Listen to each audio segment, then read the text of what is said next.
Hello friends. இந்த வாரத்தில் இந்த வீடியோவில் பார்த்தீங்கன்னா இந்த குளிர்காலம் ரொம்ப ஸ்டார்ட் ஆயிருச்சுங்க.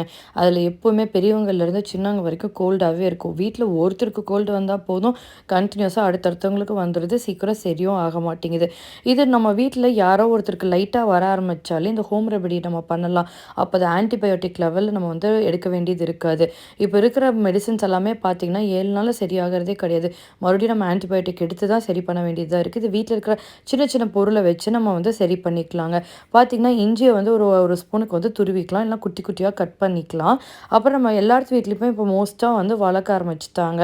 வெத்தலை, துளசி, கற்பூரவள்ளி இலை இதெல்லாம் மோஸ்ட் காமனாக நம்ம வீட்டில் இருக்க வேண்டிய விஷயந்தான். இதில் வெத்தலை பார்த்தீங்கன்னா ஒரு வெத்தலை நல்லா கழுவிட்டு காம்பை கிள்ளிட்டு அது சின்ன சின்னதாக நம்ம பிச்சு வச்சுக்கலாம். இது வந்து தண்ணியில் இப்போ போட்டு நம்ம கஷாயம் மாதிரியும் குடிக்கலாம். அப்பப்போ வெத்தலை போடுறதுமே நல்லது தாங்க. அதுக்கடுத்தது பார்த்திங்கன்னா துளசி.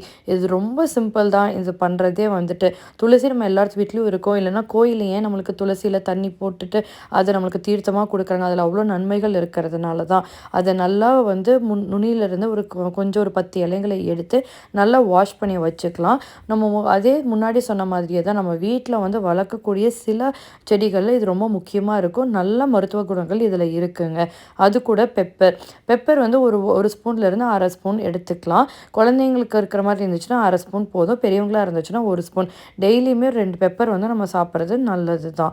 இது வந்து நல்லா கொதிக்கிற தண்ணியில் இந்த துளசி இலை, வெத்தலை இது எல்லாத்தையுமே பிச்சு பிச்சு போட்டுட்டு பெப்பர் முழுசாக போடலாம், இல்லைனா இடிச்சுமே போடலாம்.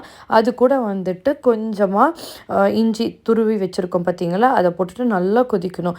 ஒரு 1 டம்ளர் 2 டம்ளருக்கு வச்சுருக்கிறது வந்து பாதி ஆகணும். 1 டம்ளருக்கு இருக்கிறது 1/2 டம்ளர் ஆகணும். 2 டம்ளருக்கு வச்சோன்னா நம்மளுக்கு 1 டம்ளர் இருக்கணுங்க. அந்த மாதிரி இருந்துச்சுன்னா ரொம்ப நல்லாயிருக்கும். ரொம்ப ஹாட்டாகவும் இருக்காது, அது ரொம்ப ஸ்பைஸியாகவும் இருக்காது.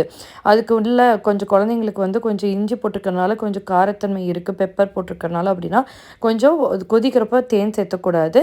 கொஞ்சம் ஆறுனதுக்கப்புறமா ஒரு 1/2 ஸ்பூன் தேன் சேர்த்துட்டு இதை குடிக்கலாம். இது ஒரு நாளைக்கு வந்து ஒரு தடவை எடுத்தால் நல்லா இருக்குங்க. நம்ம பிரேக்ஃபாஸ்ட் சாப்பிட்டதுக்கப்புறமா இல்லை நைட்டு டின்னர் சாப்பிட்டு தூங்க போகிறதுக்கு முன்னாடி எடுத்தாலும் நல்லதான். கொஞ்சம் வார்மாக குடிச்சோன்னா நம்ம தொண்டையிலேருந்து எல்லாமே நல்லாயிருக்கும். அடுத்த நாள் மோஷன் போகும்போது கிளியராக ஆயிரும். இது கண்டினியூஸாக எல்லா நாளும் எடுக்கணும்னு கிடையாது. வாரத்தில் ஒரு 2 நாள் 3 நாள் எடுக்கலாங்க. அப்பப்போ ரெகுலராக இந்த மாதிரி குடிச்சிட்டே வந்தோன்னா நெஞ்சு சளி கட்டாதுங்க. அப்பப்போவே கிளியர் ஆயிரும். இது கண்டிப்பாக உங்களுக்கு இந்த வீடியோ பிடிச்சிருந்தா லைக் பண்ணுங்கள், ஷேர் பண்ணுங்கள்.